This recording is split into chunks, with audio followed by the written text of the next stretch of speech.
పర్యావరణ పరిరక్షణలో భాగంగా మొక్కలు నాటాలని, దానితో పాటు ప్లాస్టిక్ ని కూడా వినియోగించకుండా ఉండాలని, జీవ వైవిధ్యం కాపాడుకోవాలని డిఎఫ్ఓ ఎస్ భరణి పేర్కొన్నారు. Maitreyi women's organisation, Isha women's organisation, Kakinada municipal corporation సంయుక్తంగా పలంరాజు నగర్ 5వ వీధిలో గల పార్క్ లో ప్రపంచ పర్యావరణ దినోత్సవాన్ని ఘనంగా నిర్వహించారు. కార్యక్రమానికి డిఎఫ్ఓ ఎస్ భరణి ముఖ్య అతిథిగా, Rajyogini Brahmakumari Rajani, all is well సంస్థ అధ్యక్షులు కిషోర్ కుమార్ విశిష్ట అతిథులుగా వ్యవహరించారు. కార్యక్రమానికి కన్స్యూమర్ కోర్ట్ జడ్జ్, మైత్రేయి సంస్థ అధ్యక్షురాలు చెక్కా సుసి ఆదిత్య కుమార్ అధ్యక్షత వహించారు. కార్యక్రమంలో డిఎఫ్ఓ ఎస్ భరణి, చెక్కా సుషి ఆదిత్య కుమార్ మాట్లాడుతూ ప్రతిరోజు పర్యావరణ దినోత్సవంగా పరిగణించాలని, మన భూమిని భావితరాలను కాపాడుకోవాలన్నారు. తదనంతరం పార్కులో మొక్కలు నాటి పలంరాజు నగర్ వాసులకు కార్యక్రమంలో పాల్గొన్న వారికి మొక్కలు పంచారు. కాకినాడ వినియోగదారుల కోర్టు ఆవరణలో జడ్జ్ సిహెచ్ వసంతకుమార్, మెంబర్లు చాగంటి నాగేశ్వరరావు, సుసి ఆదిత్య కుమార్ కోర్టు స్టాఫ్తో కలిసి మొక్కలు నాటారు.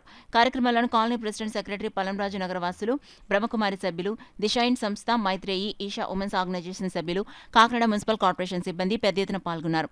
సంస్థ అధ్యక్షురాలు డాక్టర్ రమాదేవి అతిథులందరినీ ఘనంగా సత్కరించి ధన్యవాదాలు తెలిపి వందనం సమర్పించారు. అంటే చెట్టు అనేది మన ఒక్కరికే కాదు, అది దాని మీద ఎన్నో జీవులు బతుకుతూ ఉంటాయి.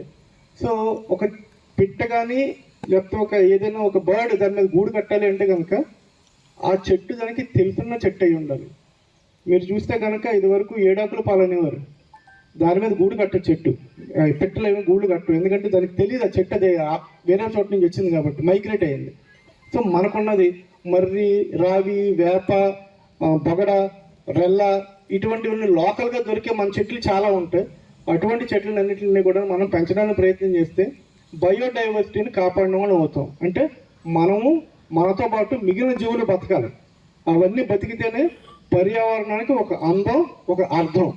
సో మీరందరూ కూడా అవన్నీ ఖచ్చితంగా పాటించి మన పర్యావరణాన్ని కాపాడుతూ కాకినాడని అతి సుందరంగా తీర్చిదిద్దడంలోని మీరు కూడా చేయగలుగుతారని, అదేవిధంగా ఈ జూన్ 23 నుంచి సెప్టెంబర్ 30 దాకా కాకినాడ బీచ్లోని 1000 కొబ్బరి చెట్లు మేము పాతున్నాము.